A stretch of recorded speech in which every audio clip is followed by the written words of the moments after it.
चलते हैं जहां देव माता अदिति जी भगवान से विनय कर रहे हैं और सामने चतुर्भुज भगवान श्रीहरि विराजमान है। विनय पूर्ण हुई। भगवान ने कहा, माता मैं जानता हूं कि आप किस उद्देश्य से पयोव्रत किया। आप यही चाहते ना कि बलि से देवराज पद छीन करके आपके पुत्रों को दें, आपके पुत्र पुनः अमरावती में सुखपूर्वक वास करें। तो ऐसा किया नहीं जा सकता, क्योंकि बलि ने अपने गुरुदेव को संतुष्ट कर लिया है और गुरुदेव जिसके ऊपर प्रसन्न है उसको पराक्रम के द्वारा परास्त नहीं किया जा सकता। मैं तुम्हारे पुत्र के रूप में अवतीर्ण हूं और जाकर के भिक्षा मांग करके मैं संपत्ति दे सकता हूं, लेकिन पराक्रम के द्वारा नहीं। ये देखो गुरु आराधना का फल। भगवान कह रहे पराक्रम के द्वारा बलि पर विजय प्राप्त नहीं की जा सकती। मैं तुम्हारा पुत्र बनूंगा और फिर भिक्षा मांगूंगा, भीख मांगूंगा जाके।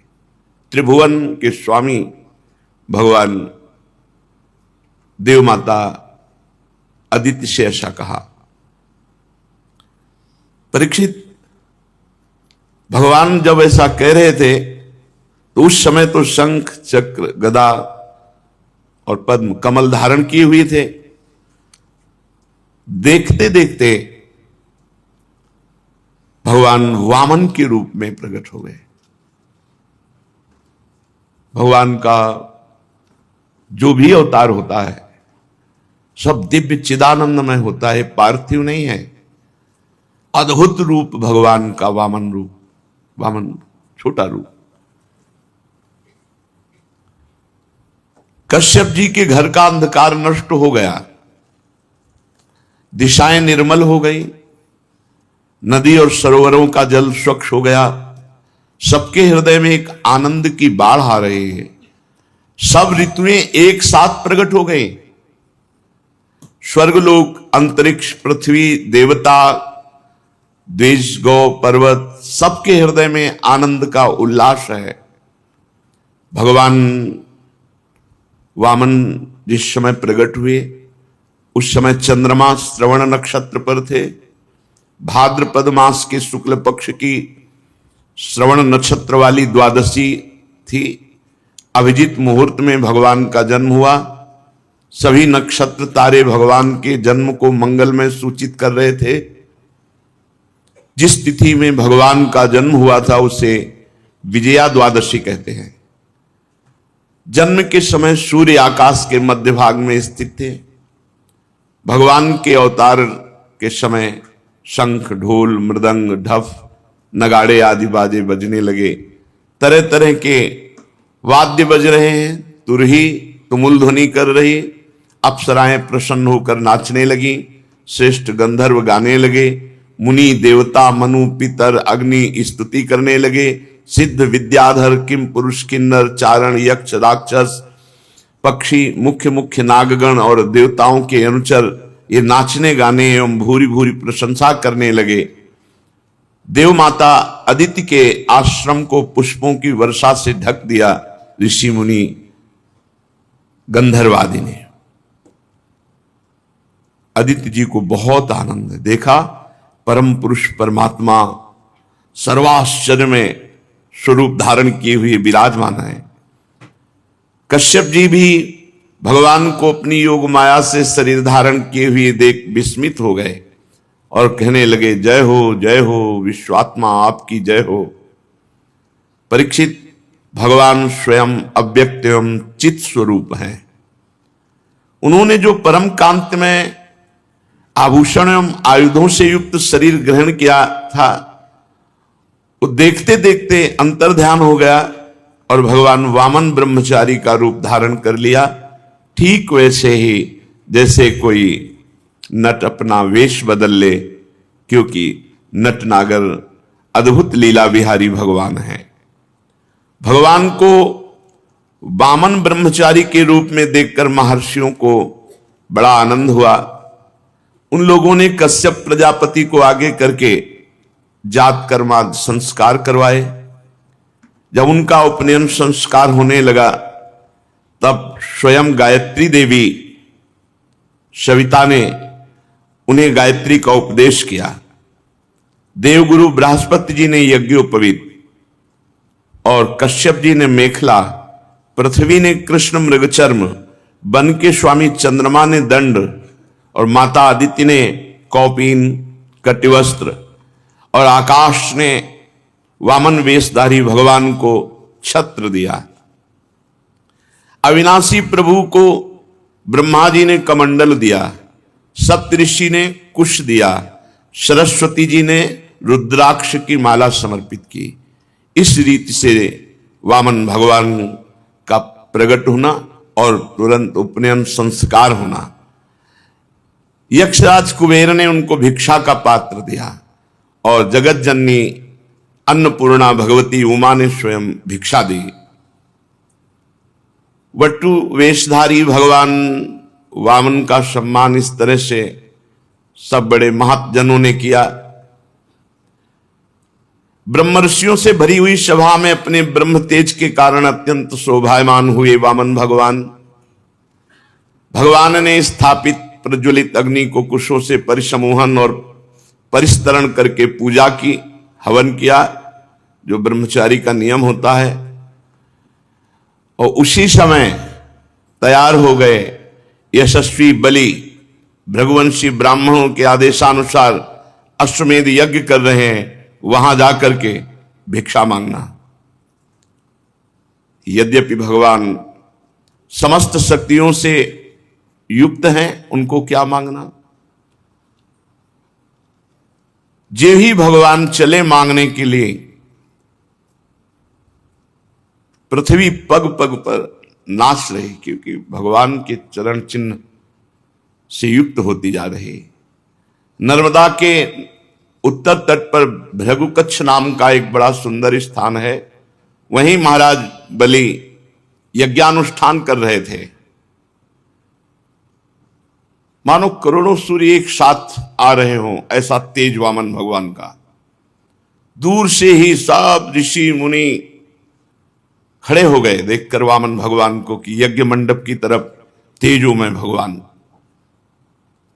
वामन भगवान के तेज से ऋत्विज यजमान सदस्य सब के सब निस्तेज हो गए और सब सोचने लगे कि कौन आ रहा है, इतना तेजस्वी कौन हो सकता है, या तो मूर्तिमान अग्नि और या सनत कुमार। कौन है?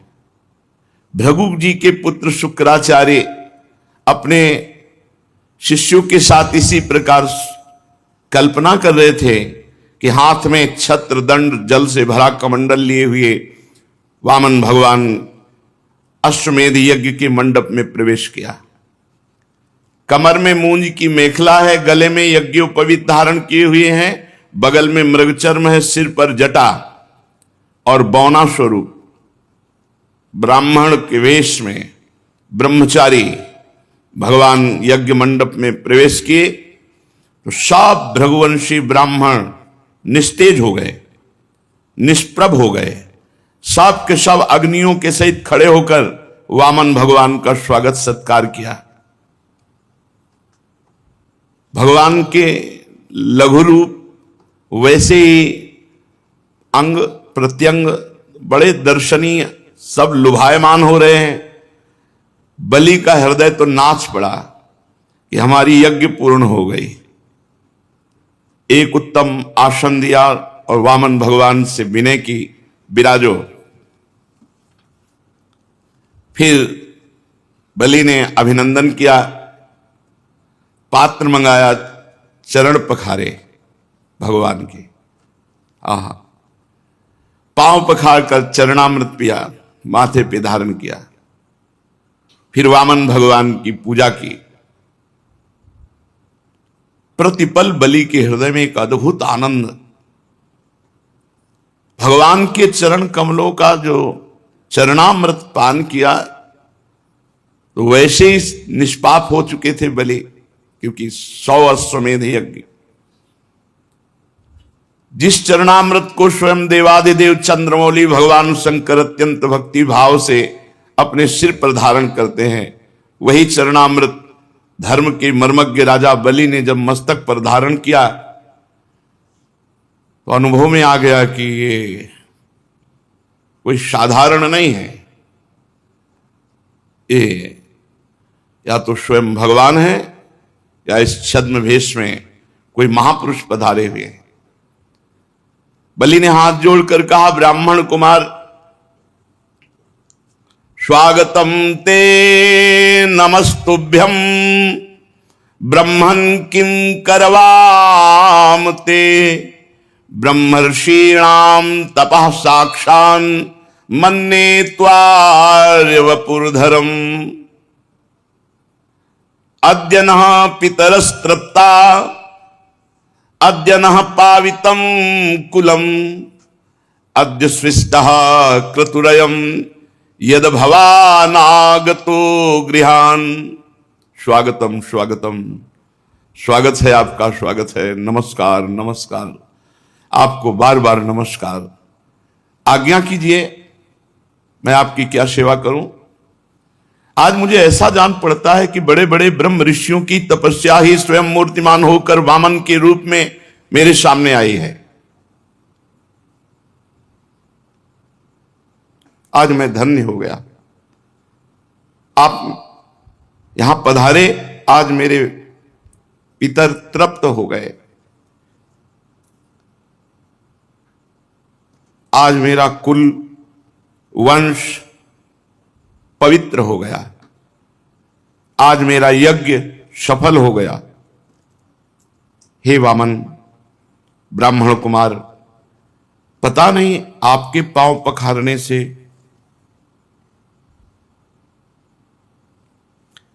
बड़ी बड़ी विधि पूर्वक यज्ञ करने पर भी जो आनंद नहीं आया, वो आनंद आपके पांव पखारने से आया। आज मुझे सब फल मिल गया। ये नन्हे नन्हे चरणों का धोवन हमारे हृदय में एक अद्भुत आनंद प्रकट कर रहा है। हे ब्राह्मण कुमार, ऐसा जान पड़ता है कि आप यहां ऐसे ही नहीं आए, कोई उद्देश्य लेकर आए, क्योंकि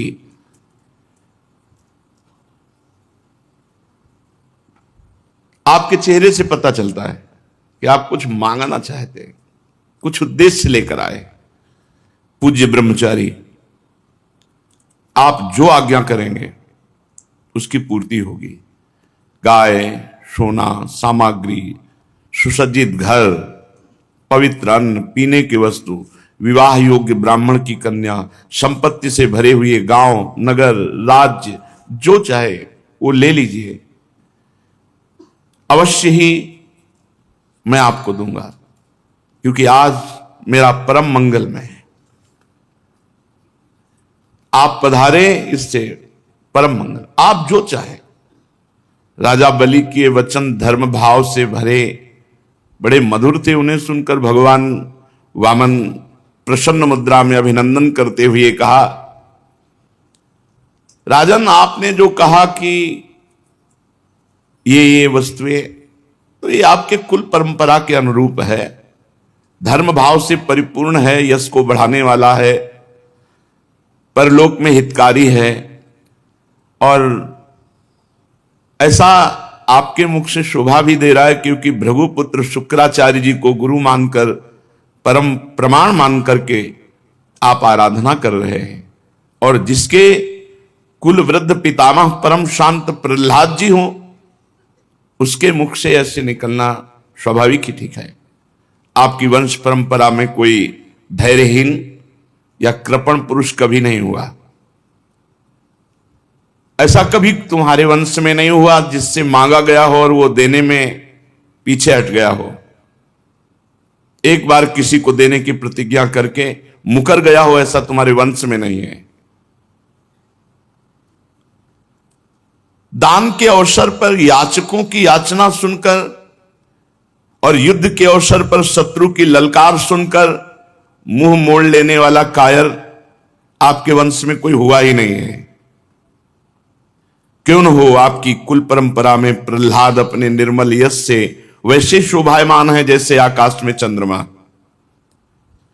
आपको पता होगा महाराज, आपके कुल में ही हिरणाक्ष जैसा वीर का जन्म हुआ।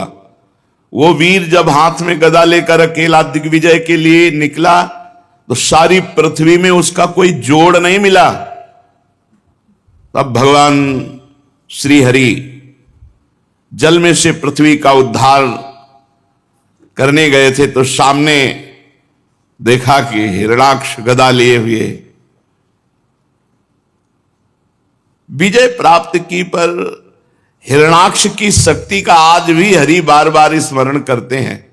विजय तो प्राप्त की हरि ने, पर बार बार हिरणाक्ष की शक्ति का स्मरण करते हैं कि कितना बलवान था। और महाराज, आपके ही वंश में हिरण्यकश्यप हुए। जब हिरणाक्ष के वध का हिरण्यकश्यप को भारी क्रोध में आकर के वैकुंठ में आक्रमण कर दिया। सोचो, वैकुंठ में आक्रमण कर दिया। ये प्रणाली है, जब जैसे किसी की दूध मांगना हो ना, आपकी गाय तो सैकड़ों में एक है और आपका स्वभाव भी ऐसा है। ऐसा स्वभाव नहीं देखा गया जैसा, मतलब उसको इतना बढ़ा के, उसको इतना पुष्ट करके, आपके वंश में कोई ऐसा हुआ ही नहीं जो एक बार कह दे देंगे और फिर मुकर जाए। पूरा पुष्ट पक्का भगवान कर रहे हैं। अब देखो, है तो बलवान हिरण्यकश्यप, लेकिन है तो बहिर्मुख ना। उसने भगवान पर आक्रमण करना चाहा, भगवान उसके हृदय में बैठ गए। वो बहिर्मुख बाहर घूमता रहा, वो भगवान उसके हृदय में रहे, वो जान नहीं पाया। महाराज बलि, आपके वंश में एक से राजन, आपके पिता विरोचन बड़े ब्राह्मण भक्त थे। यहां तक कि उनके शत्रु देवता ने ब्राह्मणों का वेश बनाकर उनसे उनकी आयु का दान मांगा और उन्होंने ब्राह्मणों के छल को जानते हुए भी अपनी आयु दे डाली। आप भी अपने वंश का ही, और शुक्राचार्य जी आपके गुरु, प्रहलाद जी आपके पूर्वज, बड़ा यश आपके, भगवान बड़ाई किए जा रहे हैं। मुंह मांगी वस्तु देने वालों में आप श्रेष्ठ हैं। तो आपने कहा जो इच्छा हो सो मांग लो। तो देखो, हम बहुत संतुष्ट ब्राह्मण हैं, संतोषी ब्राह्मण। हमको तो केवल अपने 3 पग पृथ्वी चाहिए, उतने से काम चल जाएगा। 3 पग पृथ्वी वो थोड़ी सी है। अपने पैरों से हम 3 डग केवल नापेंगे, उतनी पृथ्वी देव। बहुत जोर से सब सभा और बलि जी भी हंस दिए। बोले, ब्राह्मण कुमार तुम किससे बात कर रहे हो? त्रिभुवनपति से बात कर रहे हो। तुम वैसे जब बात करते हो तो लगता है ज्ञानियों में श्रेष्ठ कोई बात कर रहा है, पर अभी बच्चे हो तुम।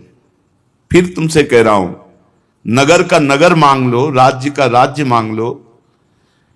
तुम अभी समझ नहीं पा रहे हो कि तुम क्या मांग रहे हो। महाराज बलि से 3 डग केवल भूमि। अरे मैं तीनों लोकों का एकमात्र अधिपति हूं, द्वीप का द्वीप दे सकता हूं। जम्बू द्वीप मांग लो, पूरा द्वीप दे दूं। मैं बहुत प्रसन्न हूं और तुम मुझसे 3 डग भूमि केवल। ब्रह्मचारी, मेरा एक स्वभाव है, मेरे यहां जो मांगने आ गया उसको कभी जीवन में दूसरी जगह मांगना ना पड़े, इतना मांग लो। भगवान ने कहा, राजन अगर असंतोष हो जाए तो ये पूरा विश्व ब्रह्मांड एक आदमी को दे दिया जाए तो भी तृप्त नहीं होगा, और संतोष हो जाए तो थोड़े में भी आनंद रहता है। देखो, हम हैं संतोषी। आपको देना है तो 3 पग भूमि केवल, बस, मुझे और कुछ नहीं। मैं संतुष्ट हूं 3 पग पृथ्वी में। जो कुछ संतोष से जीवन व्यतीत करने पर आनंद मिलता है ना, वो असंतोषी को कभी नहीं मिल सकता। असंतोषी का हृदय जलता रहता है और संतोषी का हृदय शांत शीतल रहता है। असंतोषी जन्म मृत्यु के चक्कर में पड़ता है और संतोषी मोक्ष। वैसे तो स्वयं प्राप्त वस्तु से जो संतुष्ट रहता है उसका भजन तेज कभी नष्ट नहीं होता और वो सहज में मोक्ष पदवी पर आरूढ़ होता है। कोई इच्छा नहीं, आकाश वृत्ति से स्वयं जो आए उसी से, न मांगना न कोई उपाय करना। पर हम आए हैं तुम्हारे यहां मांगने, इसीलिए मैं अपनी बात पे डटा हूं कि केवल 3 पग भूमि का आप दान कीजिए। भगवान जब अपनी बात पर डटे हैं तो राजा बलि ने कहा, चलो जिसमें तुम्हें प्रसन्नता हो उतना ही कर लो। 3 पग पृथ्वी चाहिए। जलपात्र उठाया, मैं संकल्प करता हूं। शुक्राचार्य जी सब कुछ जान गए कि अरे वामन रूप में तो स्वयं भगवान है और राजा बलि को त्रिभुवन से, जो त्रिभुवनपति पद है उससे हटाने की ये लीला है। शुक्राचार्य जी ने कहा, विरोचन कुमार बलि सावधान, संकल्प मत करना।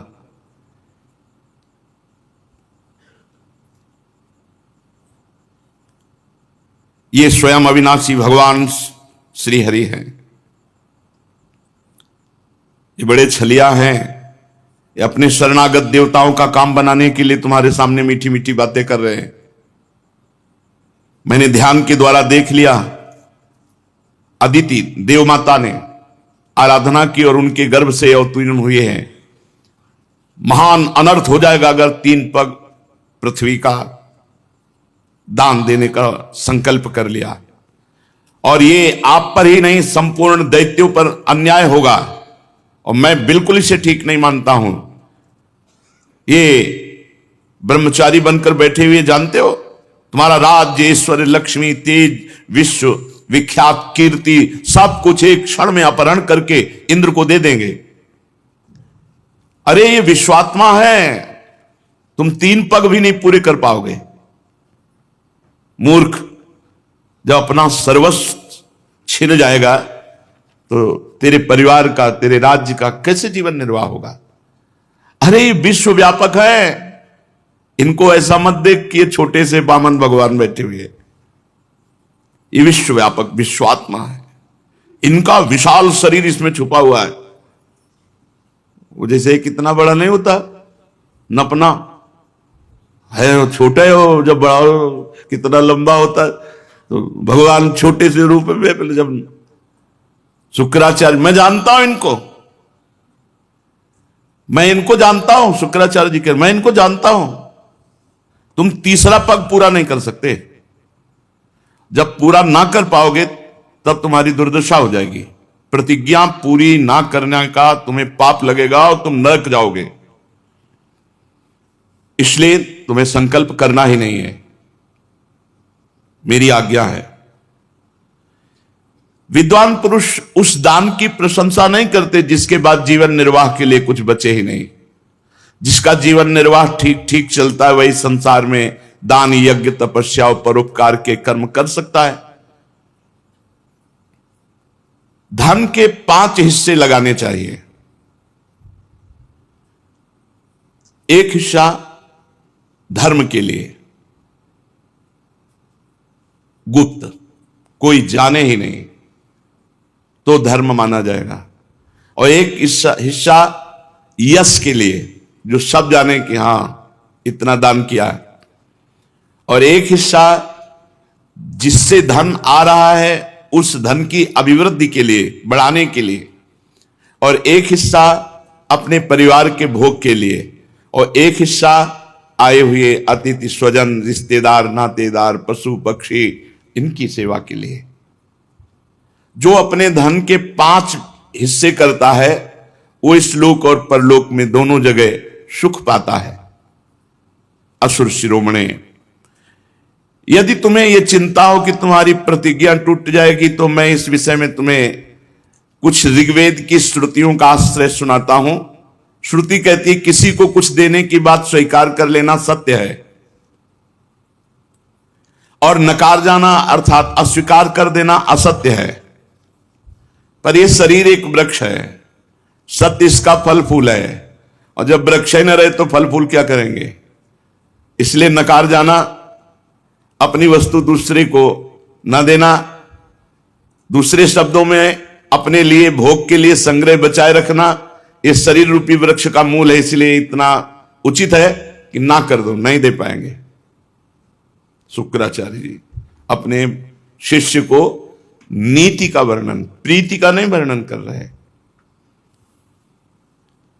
हां मैं दूंगा, ये वाक्य ही धन को दूर कर हटाने वाला है, इसलिए कह दो नहीं दूंगा। याचकों को सब कुछ दे देना, स्वीकार कर लेना ही थोड़ी ठीक होता है। इसके विपरीत विचार पूर्वक कुछ थोड़ा लेने वाला हो तो दे दे, चलो भाई हमारा परिवार भी पालेगा, तुम्हारा भी काम चल जाएगा। लेकिन यहां बिल्कुल ठीक नहीं, यहां तो अस्वीकार ही करो, बिल्कुल नहीं देना, नहीं देना, 3 पग पृथ्वी भी नहीं देना। तुम्हें लग रहा हो कि झूठ बोल दिया, तो देखो यहां झूठ बोलने में पाप नहीं लगता।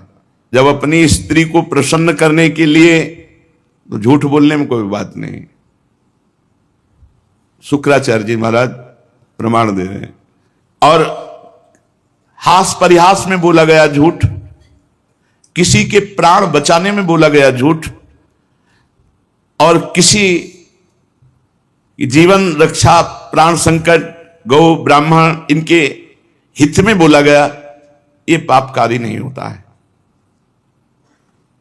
अपनी स्त्री को प्रसन्न करने के लिए बोला गया, हास परिहास में बोला गया, और किसी की आजीविका जा रही है और आप झूठ बोल दो बच जाएगी, तो आप झूठ बोल दो, वो सत्य का फल मिलेगा आपको। किसी के प्राण जा रहे हैं और आपके झूठ बोलने से बच जाते तो आप झूठ बोल दो, उसके प्राण बच जाएंगे। गौ ब्राह्मण के हितकर में अगर आप झूठ बोल देते हैं तो वो सत्य के समान होगा। किसी की निंदा होने जा रही है, उसका बेचारे का सर्व यश क्षीण हो जाएगा, झूठ बोल दो, बच जाएगा। ये स्थान बताए शुक्राचार्य जी ने, और कहा तुम झूठ के लिए डरो मत, बोल दो मैं नहीं दे पाऊंगा 3 पग पृथ्वी। गुरुदेव बोल रहे हैं। राजा बलि ने कहा भगवान आपका कहना सत्य है, गृहस्थाश्रम में रहने वालों के लिए वही परम धर्म है जिससे उनकी आजीविका में बाधा न पड़े। परंतु गुरुदेव मैं प्रहलाद जी का पौत्र हूं। आहा, प्रहलाद जी का पौत्र हूं, अर्थात भगवान के भक्ति और भक्तों की श्रेणी में चरम अवस्था को प्राप्त महापुरुष, ऐसे महापुरुष का पौत्र होकर एक बार देने की बात कहकर मैं मुकर जाऊं, कभी नहीं हो सकता। इससे बढ़कर के कोई पाप नहीं हो सकता मेरे लिए कि वामन ब्रह्मचारी हमारे यहां मांगने आए और मैं अपने सुख के लिए कह दूं कि नहीं नहीं अब मैं झूठ बोल जाऊं कि अब आपको नहीं दे पाऊंगा पृथ्वी। महाराज, इस संसार में सबसे बड़ी बात है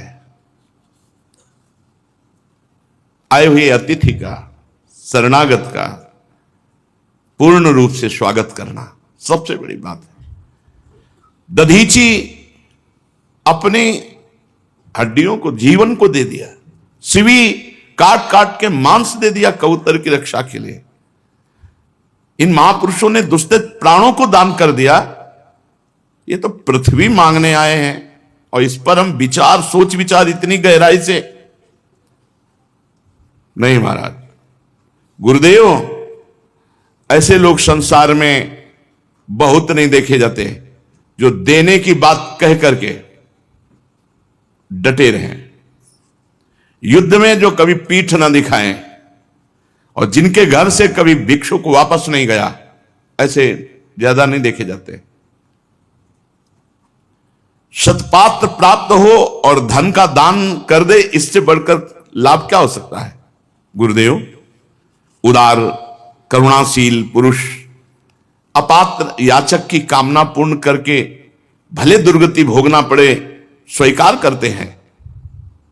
फिर आप जैसे ब्रह्मवेत्ता पुरुष इन परम तेजस्वी ब्रह्मचारी जो हम पात्र हैं, इनकी अभिलाषा पूर्ण करने में आप कह रहे हैं कि ना कह दो।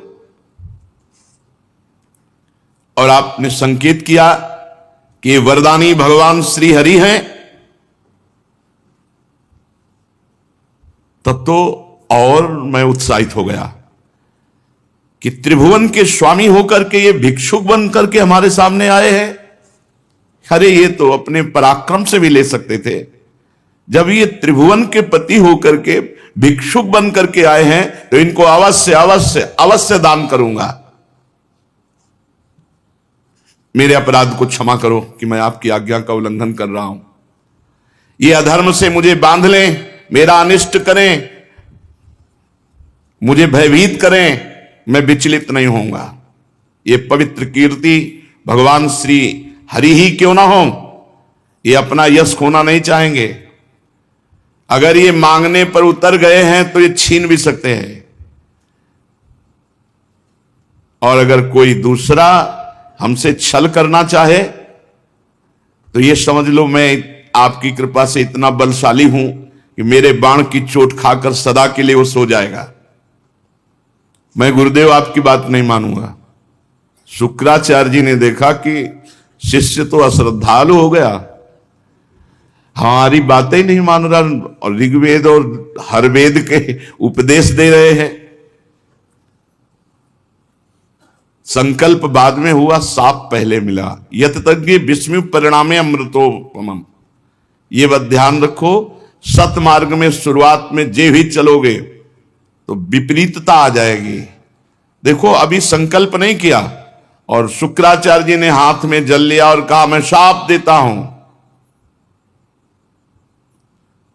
तुम्हारा संपूर्ण ऐश्वर्य भ्रष्ट हो जाए,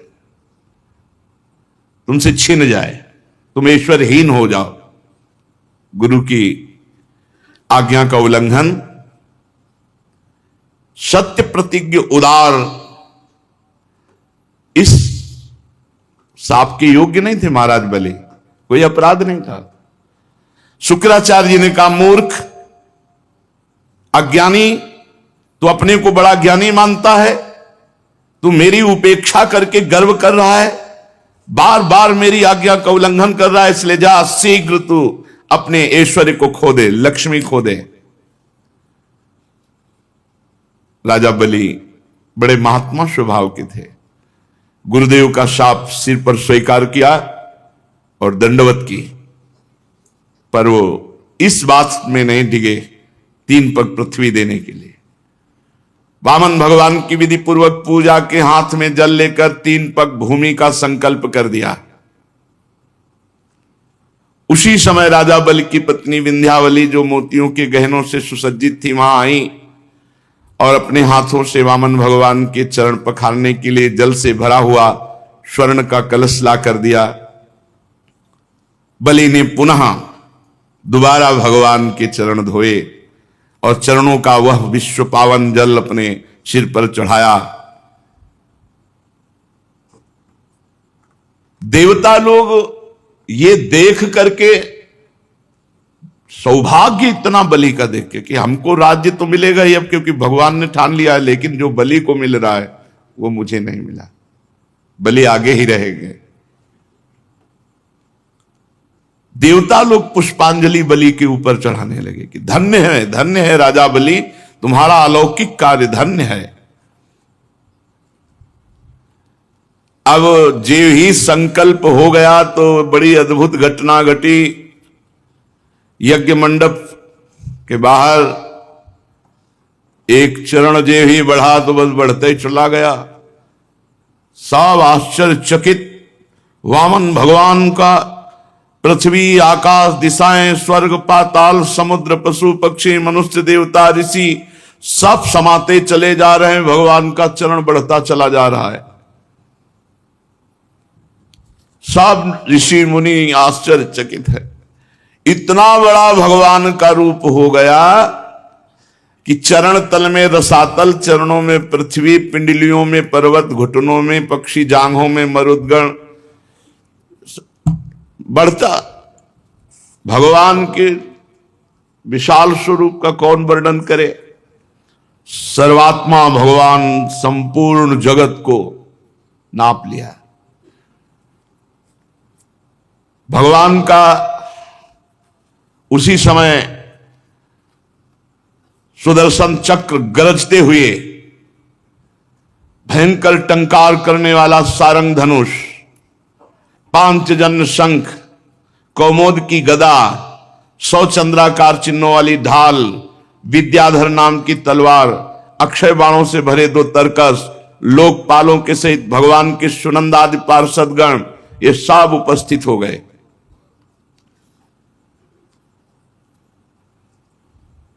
परीक्षित, भगवान का चरण कमल ये जब ब्रह्मलोक पहुंचा, यहां से बढ़ता हुआ ब्रह्मलोक, ब्रह्मा जी ने देखा, अरे ये तो श्री भगवान का श्री चरण है। तो नख चंद्र की छटा से सत्यलोक फीका पड़ गया। भगवान के चरणों की नख कांति से ब्रह्मलोक फीका पड़ गया। स्वयं ब्रह्मा उस प्रकाश में डूब गए। मरीचि आदि ऋषि, सनंदन आदि नैष्ठिक ब्रह्मचारी, बड़े बड़े योगी भगवान के चरण कमल की अगवानी की। वेद, उपवेद, नियम, यम, तर्क, इतिहास, वेदांग, पुराण सहित ये सब मूर्तिमान होकर वहां भगवान के चरणों की आराधना। योग रूप वायु से ज्ञानाग्नि को प्रज्वलित करके कर्ममल को भस्म कर डाला, वो सब महात्मा वहां विराजमान भगवान के चरण कमल की वंदना की। इसी चरण कमल के स्मरण की महिमा से सब कर्मों के द्वारा प्राप्त न होने वाले ब्रह्मधाम की जो प्राप्ति की महापुरुषों ने, वो सब चरण की वंदना कर रहे हैं। अगवानी करने के बाद विश्वरूप भगवान के चरण का अर्घपाद्य से पूजन कर प्रक्षालन किया। पूजा करके बड़े प्रेम और भक्ति से भगवान की स्तुति की। ब्रह्मा के कमंडल का वही जल वामन भगवान के पांव पखारने से पवित्र होने के कारण गंगा जी के रूप में परिणित हुआ। आकाश मार्ग से पृथ्वी पर गिरकर तीनों लोकों को पावन करती हुई ये गंगा जी हैं। गंगा जी क्या है? मूर्तिमान भगवान के चरणारविंद की उज्जवल कीर्ति है। ब्रह्मद्रोह साक्षात ब्रह्म है। अलकनंदा, मंदाकिनी और पृथ्वी पर भागीरथी गंगा। भगवान ने अपने स्वरूप को छोटा किया, विभूतियां समेटी, तब ब्रह्मा आदि लोकपालों ने अपने अनुचरों के साथ बड़े आदर भाव से भगवान की स्तुति की। ऋक्षराज जाम्बवान जी जिस समय भगवान नाप रहे थे, उस समय मन के समान वेग से दौड़कर सब दिशाओं में भेरी बजा बजा कर भगवान की मंगल में विजय घोषणा। तभी वो जब कौन जाए समुद्र के पार, तो कह रहे हैं कि समुद्र क्या, बूढ़ा हो गया हूं। नहीं तो जितने में भगवान ने 2 पग पृथ्वी नापी थी, उतने में 7 परिक्रमा पूरे ब्रह्मांडों की, और हर जगह जय घोष वामन भगवान की जय। मन के वेग के समान, मन के वेग के समान। जैसे आप बंबई गए हो, अभी सोचो अभी पहुंच जाओगे, अभी मन बंबई की वो सीन ले आएगा जो आप देखे हो, या अमेरिका गए हो, या इतना तीव्र गति थी जाम्बवान जी की। और बहुत पुराने हैं, हर अवतार में है। देखो वामन अवतार में ये लीला, और रामा अवतार में वो लीला, और कृष्णा अवतार में भी लीला। जाम्बवती जी इन्हीं की तो पुत्री है। और युद्ध भगवान श्री कृष्ण से बहुत दिन जो अंदर युद्ध चला, जब जाम्बवान रग रग दर्द करने लगी तो उन्होंने कहा ऐसा पिटाई करने वाला कोई हो ही नहीं सकता दूसरा स्वामी के सिवा, कि जो हमारे शरीर में पीड़ा पहुंच जाए। तब उन्होंने कहा प्रभु आप हमारे राम जी हो। तो श्याम जी ने दिखाया राम जी का रूप, तो कहा भेंट में कन्या स्वीकार करो, ये दहेज में सिमंतक मणि ले। जाम्बवती जी वहीं महाभागवत जाम्बवान जी भगवान की मंगलमय विजय घोषणा की। दैत्यों ने देखा, जो बड़े बड़े वीर थे, कि 3 पग पृथ्वी मांगने के बहाने तो सारा त्रिभुवन ले गए। हमारे महाराज यज्ञ में दीक्षित हैं, वे कुछ कहेंगे नहीं। तो उन्होंने कहा अरे ब्राह्मण नहीं है, ये महामायावी हरि है, ब्राह्मण के भेष में आकर देवताओं का काम बना रहा है। हमारे स्वामी यज्ञ में दीक्षित है, इसलिए इस ब्रह्मचारी वेश बनाकर आने वाले, याचना करने वाले पर आक्रमण करो। दैत्यों ने कहा हमारे स्वामी को इसने छल लिया है, हमारे स्वामी कभी झूठ नहीं बोलते। ऐसी अवस्था में हम लोगों का कर्तव्य होता है अपने स्वामी की संपत्ति की रक्षा करना। और असुरों ने अपने अपने हथियार उठा लिए, वामन भगवान को मारने के लिए टूट पड़े। पहले ही बता दिया कि जब वामन भगवान ने अपने चरण बढ़ाना शुरू किया था तो दिव्यास्त्र और दिव्य पार्षद सब पहले उपस्थित हो गए थे। एक क्षण में जितने दैत्य उत्साहित होकर के, तो नंद सुनंद जय विजय प्रबल बल कुमुद कुमुदाक्ष विश्वक्सेन गरुण जयंत श्रुतदेव पुष्पदंत सात्वत, ये भगवान के दिव्य पार्षद संहार करने लगे दैत्यों का। जब राजा बलि ने देखा कि भगवान के पार्षद मेरे सैनिकों को मार रहे हैं, तो उनको शुक्राचार्य जी के शाप का स्मरण आया कि गुरुदेव ने शाप दे दिया है कि ऐश्वर्य भ्रष्ट हो जाओ। तो उन्होंने कहा विप्रचित्ति राहु नेमी आदि दैत्यों, मेरे भाइयों मत लड़ो, शांत हो जाओ, इस समय हमारा अनुकूल नहीं है। दैत्यों, काल के विधान को जानने वाले, सामर्थ्य रखते हुए भी अपने क्रोध को दबा करके समय का इंतजार करते हैं। ये समय सही नहीं है। देखो, जब हमारी उन्नति का समय था तो काल हमारे पक्ष में था, देवताओं को बिना लड़े स्वर्ग छोड़कर भागना पड़ा था। आज काल हमारे प्रतिकूल है, इसलिए हमारी अवनति होनी है। बल मंत्री बुद्धि दुर्ग मंत्र औषधि कोई उपाय इस समय मेरा काम नहीं करेगा, क्योंकि काल हमारे अधीन नहीं। इस समय काल विपरीत है। तुम लोग चिंता मत करो, शांत हो जाओ।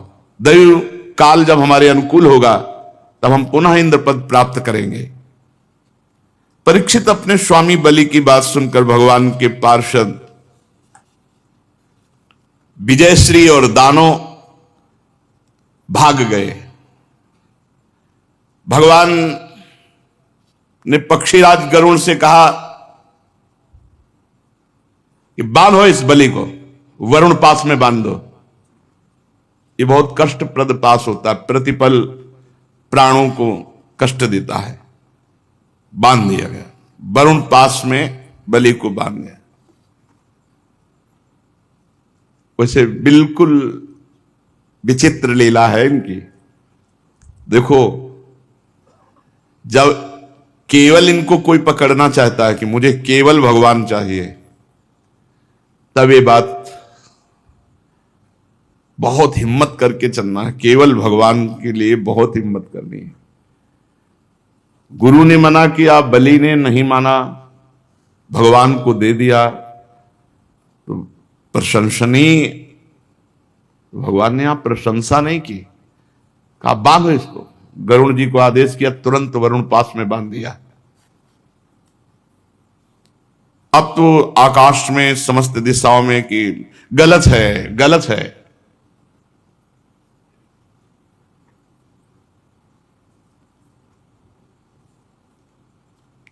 क्योंकि जिसने सर्वस्व अर्पित कर दिया, अब क्या है? अभी अहंकार देखना है। ये देने का अहंकार है क्या? ये जगत गुरु हैं ऐसे। वरुण पास में बहुत कष्ट, सब संपत्ति छिन गई और लेने वाले कठोर व्यवहार दिखा रहे हैं। बांध दो, बांध दिया, जैसा विपक्ष में होता है। भगवान ने बलि से कहा, ए असुर, तुमने मुझसे कहा था कि 3 पग पृथ्वी,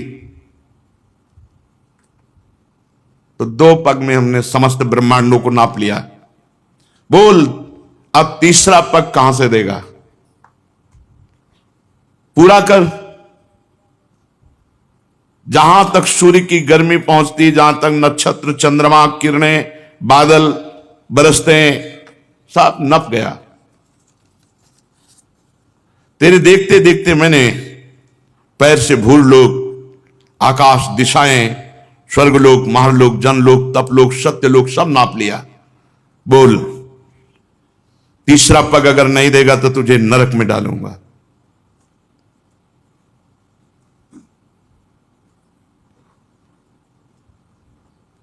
यही संभाले तो संभल सकता है, नहीं तो ऐसी कैसे ऐसे हो सकता है। और गुरु तो तेरे प्रतिकूल हो ही गए हैं, शाप दे ही दिया है। अब अवश्य अवश्य तुम नरक जाओगे। जो दान देने की बात करके मुकर जाता है, धोखा देता है, उसके सारे पुण्य नष्ट हो जाते हैं, उसे नरक में गिरना पड़ता है। तुझे बड़ा घमंड था, मैं त्रिभुवनपति हूं, मैं बड़ा दानी हूं, मैं दूंगा, ऐसा कह के, और फिर दे नहीं पाया। अब तीसरा पग पूरा करने तुझे नरक भोगना पड़ेगा। महाराज बलि ने कहा, आराध्य देव, आपकी बड़ी पवित्र कीर्ति है, तो क्या आपने ये समझा कि मैं झूठ बोल रहा था कि तीसरा पग, 3 पग पृथ्वी नहीं दे पाऊंगा? ऐसा नहीं है। मैं आपको सत्य बोल रहा हूं और सत्य दिखाऊंगा। आप धोखे में नहीं हैं। 2 पग से हमारी संपत्ति नापी, अब तीसरा पग से मुझे नापो, क्योंकि मैं संपत्ति से अलग हूं, मैं संपत्तिवान था। अब अपना चरण मेरे माथे पे रखो, उसी वामन रूप में नापो मेरे को। 1 पग मैं हूं, क्योंकि भगवान वामन रूप में है।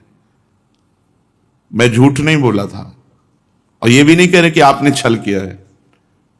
आपकी पवित्र कीर्ति है। आप मेरी बात को असत्य समझते हैं, ऐसा नहीं। मैं उसे सत्य कर दिखाता हूं, आपको धोखे में नहीं डाला। आप कृपा करके तीसरे पग को मेरे मस्तक पर धारो।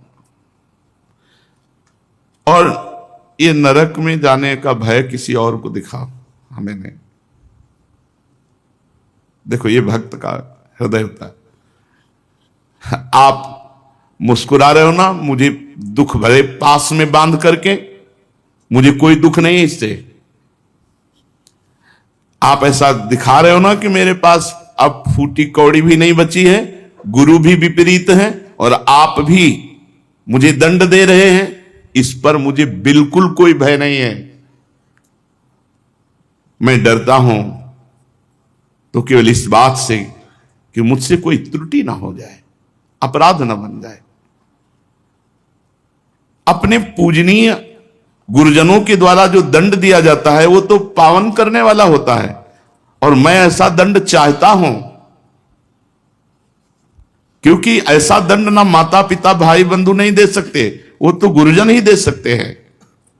प्रभु, आप छिपे रूप से अवश्य ही हमें श्रेष्ठ शिक्षा दी है। आप हमारे परम गुरु हैं। जब कोई धन से मतवाला होता है, बल से मतवाला होता है, अहंकार से मतवाला होता है, तो आप उसे ठीक करते हैं, उसको ज्ञान नेत्र प्रदान करते हैं, उसके अहंकार का नाश करके। ये परम उपकार है नाथ। मैं कैसे बताऊं कि आप कितना उपकार हमारे ऊपर किए। अनन्य भाव से योग करने वाले योगीगण जो सिद्धि प्राप्त नहीं कर पाए, वो सिद्धि मुझे प्राप्त हुई। मुझे ये धमकी मत दो कि नरक, ऐसी महिमा आपकी, ऐसी लीला आपकी, वो आप मुझे दंड दे रहे हैं, वरुण पास से बांध रहे हैं। प्रभु, इसमें ना मुझे कोई लज्जा है, ना मुझे कोई व्यथा है, ना मुझे कोई दुख है। फिर कहता हूं मैं प्रहलाद जी का पौत्र हूं।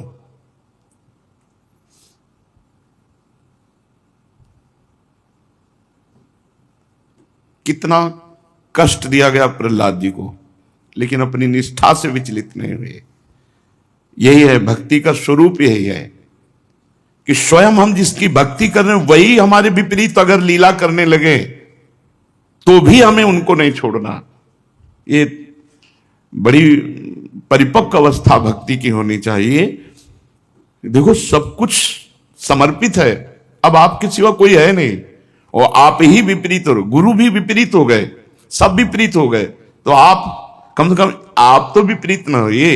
लेकिन आखिरी हद की बात है कि आप भी विपरीतता दिखा रहे हो, कह रहे हैं तुझे पक्का नरक मिलेगा, और गरुड़ जी से कह के वरुण पास में बंधवा दिया, और कहां तीसरा पग पूरा करेगा, बड़ा दानी बनता है। ऐसा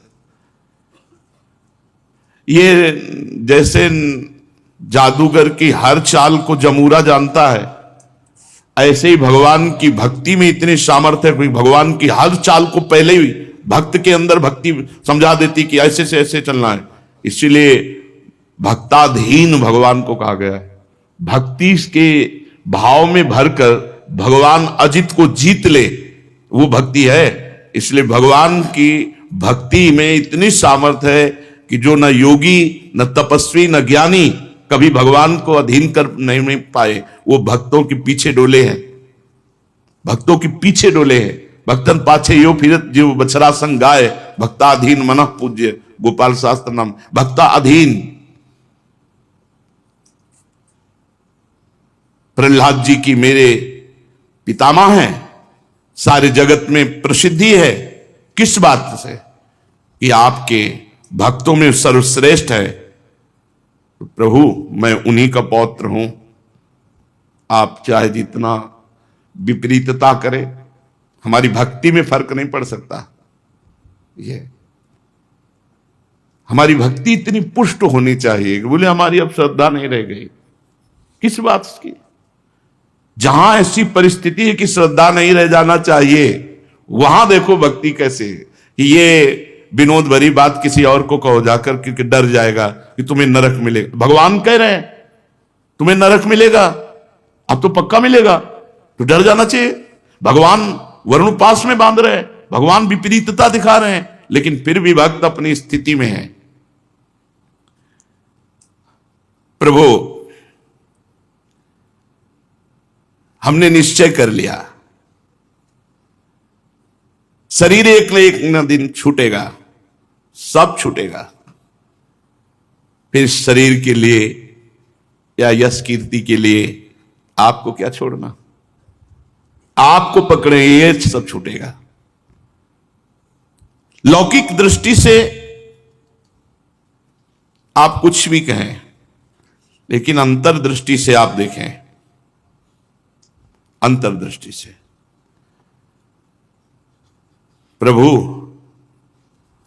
हिरण्यकश्यप के वंश का हूं, तो आप बाह्य दृष्टि से तो हमारे साथ शत्रुता का व्यवहार दिखा सकते हो, अंतर्दृष्टि से नहीं। दोनों बातें सामने रखते हैं। प्रहलाद जी का पौत्र हूं, मतलब भक्ति की कसौटी में आप कितना भी कस लो, हमें फेल नहीं कर सकते।